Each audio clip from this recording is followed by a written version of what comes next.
1301012023. Jurusan Pendidikan Agama Islam. Nomor urut D053. Di sini saya ingin menjawab soal UTS dari mata kuliah Al-Quran, Hadis, dan Pembelajarannya. Langsung lanjut ke soal yang pertama. Bagaimana konsep merdeka belajar dan pendidikan era 4.0? Konsep pendidikan merdeka belajar memiliki fokus pada pengembangan kemampuan kognitif seorang peserta didik. Artinya, peserta didik akan ditantang untuk mampu berpikir kritis dengan analisis yang baik. Kemampuan inilah yang dibutuhkan peserta didik agar bisa membuat keputusan yang bijak dalam menyelesaikan masalah. Dan adapun beberapa aspek yang dapat kita lihat dari konsep merdeka belajar dan pendidikan era 4.0. Yang pertama yakni asesmen kompetensi minimum. Perbedaan konsep pendidikan baru ini dengan kurikulum yang digunakan sebelumnya adalah siswa diharapkan mampu menunjukkan kemampuan minimum dalam hal literasi dan numerik. Fokusnya bukanlah sebanyak apa siswa mampu mendapatkan nilai melalui penugasan dari guru, tetapi bagaimana siswa mampu berpikir secara kritis menggunakan kemampuan kognitifnya.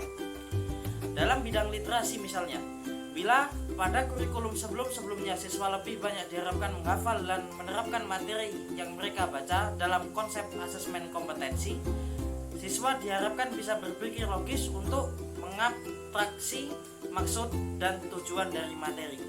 Begitu juga dalam hal numerik atau pada pelajaran sains seperti fisika, kimia, khususnya matematika.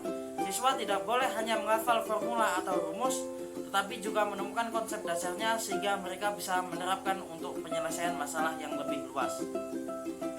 Kemudian yang kedua, survei karakter. Cukup melegakan bahwa pada akhirnya pemerintah mengakui pendidikan di Indonesia adalah investasi yang mahal.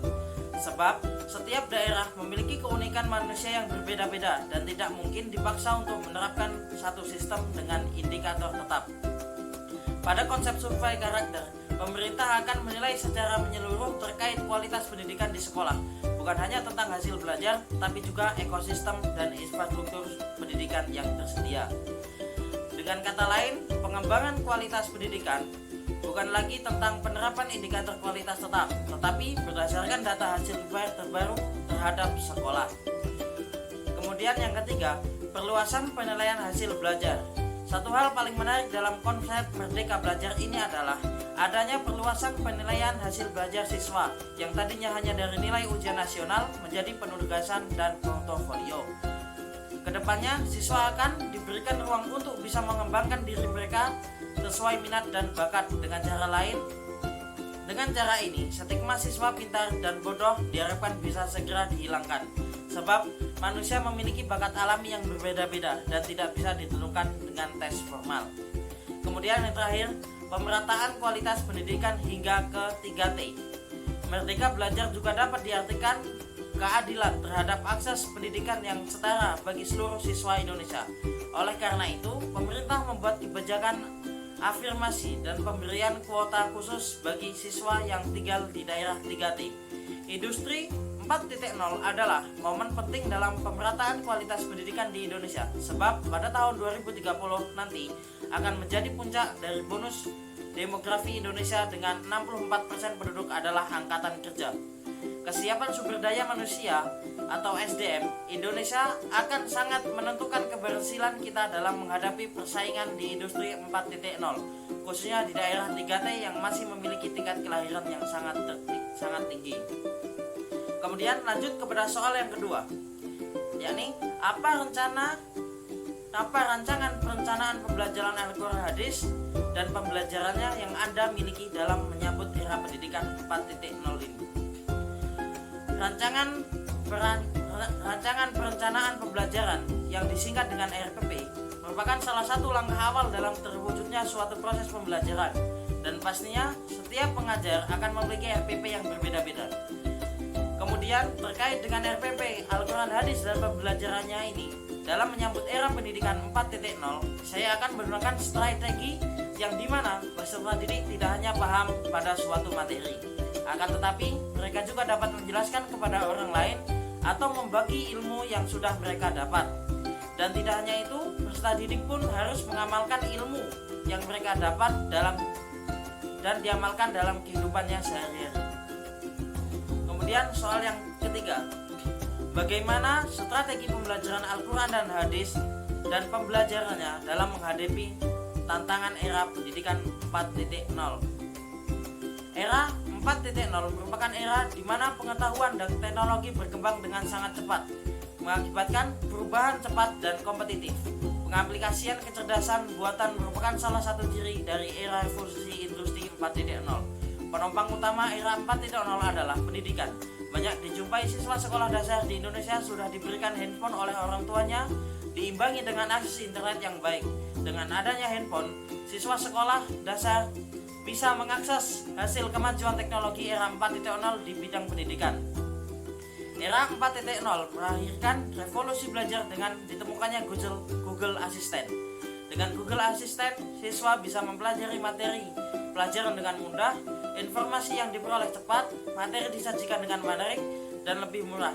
Peran guru sebagai garda terdepan pendidikan tergeser. Perlu adanya perbaikan pendidikan melalui peningkatan kualitas pendidikan sehingga peran pengajar dalam pembelajaran berfungsi seperti semestinya. Beberapa strategi pembelajaran yang bisa diterapkan oleh pengajar dalam menghadapi tantangan era 4.0 antara lain: 1. Membantu siswa dalam belajar. 2. Memberikan kesempatan siswa untuk berkembang dan berprestasi. 3. Penguatan pendidikan karakter. 4. Melek teknologi. Dan 5. Menjadi guru efektif. Kemudian lanjut kepada soal yang keempat, bagaimana pengembangan media pembelajaran Al-Quran hadis dan pembelajarannya yang sesuai dengan era pendidikan 4.0. Pada era 4.0 ini terdapat banyak sekali media yang dapat dimanfaatkan untuk menunjukkan sebuah perkembangan pembelajaran, seperti halnya memanfaatkan internet, smartphone, proyektor, dan masih banyak lagi yang dapat dimanfaatkan untuk menunjang perkembangan pembelajaran. Dan adapun media sosial juga dapat dimanfaatkan untuk media pembelajaran, seperti halnya YouTube dan lain-lain. Dalam hal ini, peserta didik akan aktif dalam mengakses media sosial dan dapat mempelajari pelajaran dengan mudah dan memahami dengan caranya sendiri. Adapun contoh lain yakni penggunaan proyektor dalam suatu kegiatan pembelajaran, yang dimana guru hanya perlu untuk menampilkan sebuah PowerPoint dan menjelaskan inti pemahaman dari suatu pelajaran, sehingga murid dapat mudah memahami dari setiap apa yang guru jelaskan kepada peserta didik. Dan untuk keadaan yang sekarang ini, adapun media yang sering digunakan dalam pelajaran adalah e-learning, karena e-learning ini adalah suatu media yang dapat digunakan untuk proses belajar mengajar tanpa tatap muka. Kemudian soal yang terakhir, apa pendapat Anda yang tentunya didukung dari berbagai teori yang kuat terkait evolusi pembelajaran Al-Quran hadis dan pembelajaran dalam suasana yang berdampingan dengan COVID-19. Pembelajaran daring saat ini dijadikan solusi dalam era pandemi COVID-19. Maka dari itu, pembelajaran secara online adalah solusinya yang dapat mempermudah guru dan peserta didik untuk saling berkomunikasi dalam proses pembelajaran. Interaksi, ruang, lingkup, dan pembelajaran jarak jauh antara lain. 1. Dalam kegiatan pembelajaran tidak terbatas antara jarak, waktu, dan tempat. Kemudian, guru dan peserta didik dapat mengikuti perkembangan teknologi saat ini. Kemudian ketiga, dapat memanfaatkan internet sebagai sumber belajar, karena sumber belajar tidak terbatas dari guru dan buku saja. Kemudian pembelajaran daring membutuhkan alat berupa smartphone atau komputer yang terkoneksi dengan internet. Namun ada kalanya kebutuhan minimal dari perangkat yang belum terpenuhi baik dari guru maupun dari peserta didik. Hal ini akan berdampak pada keberlangsungan proses pembelajaran. Kendala atau hambatan dalam pembelajaran daring yaitu sulitnya akses jaringan internet. Kedua, sulit dalam teknis penggunaan media daring sosial seperti handphone. Ketiga, siswa merasa sulit belajar mandiri dalam memahami materi yang dalam pembelajarannya daring. Maka dari itu, Perlu diadakannya evaluasi dalam pembelajaran daring untuk mengetahui kesulitan kendala seorang peserta didik dan serta kemudahan dalam pembelajaran daring. Dari evaluasi yang didapat, pembelajaran daring ini ada mudahnya, ada keuntungannya dan ada kesulitannya. Keuntungannya yakni siswa dan pengajar dapat lebih maju dalam teknologi dan lebih berkembang dalam dunia pendidikan. Kemudian kelemahannya yakni semisal guru atau murid sulit dalam mengakses internet, maka terhambatnya suatu proses pembelajaran. Dan ada pula siswa yang kurang memahami dalam pembelajaran karena kurangnya penjelasan dalam guru, karena hanya mengakses video atau rangkuman atau PowerPoint yang hanya diberikan oleh guru. Mungkin cukup sekian dari saya jawaban ujian tengah semester ini. Saya akhiri.